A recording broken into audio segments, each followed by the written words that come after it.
पहलगाम दहशतवादी हल्ल्यानंतर केंद्र सरकार ॲक्शन मोडवर. पंतप्रधानांच्या निवासस्थानी मंत्रिमंडळ सुरक्षा समितीची बैठक संपन्न. बैठकीत तब्बल 2.5 तास मंथन.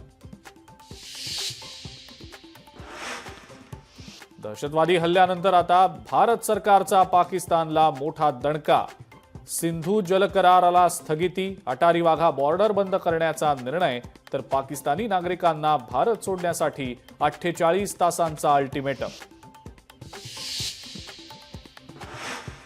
केंद्र सरकारनं उद्या बोलावली सर्वपक्षीय बैठक. संरक्षण मंत्री राजनाथ सिंह यांच्या नेतृत्वाखाली होणार बैठक.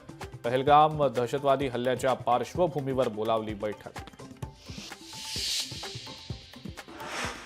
दहशतवाद्यांना सडेतोड उत्तर देणार, संरक्षण मंत्री राजनाथ सिंह यांचा इशारा. पडद्यामागे बसून ज्यांनी कट रचला त्यांना सोडणार नाही, राजनाथ सिंह यांचा इशारा.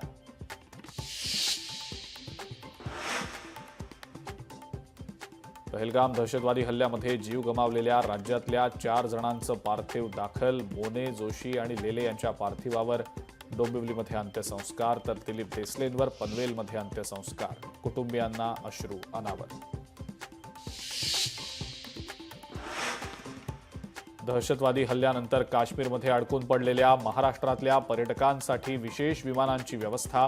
केंद्रीय राज्यमंत्री मुरलीधर मोहोळ यांची माहिती. पर्यटकांना घेऊन उद्या 2 विमानं श्रीनगरहून मुंबईत येणार.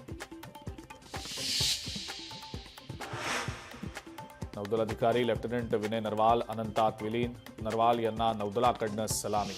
पत्नी हिमांशीचा आक्रोश ऐकून संपूर्ण देश सुन्न.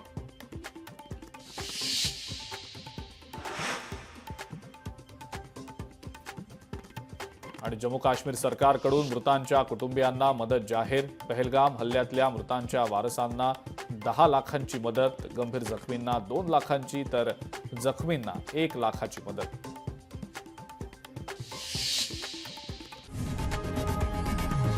लोकशाही मराठी ऐका, पहा, जागरूक रहा.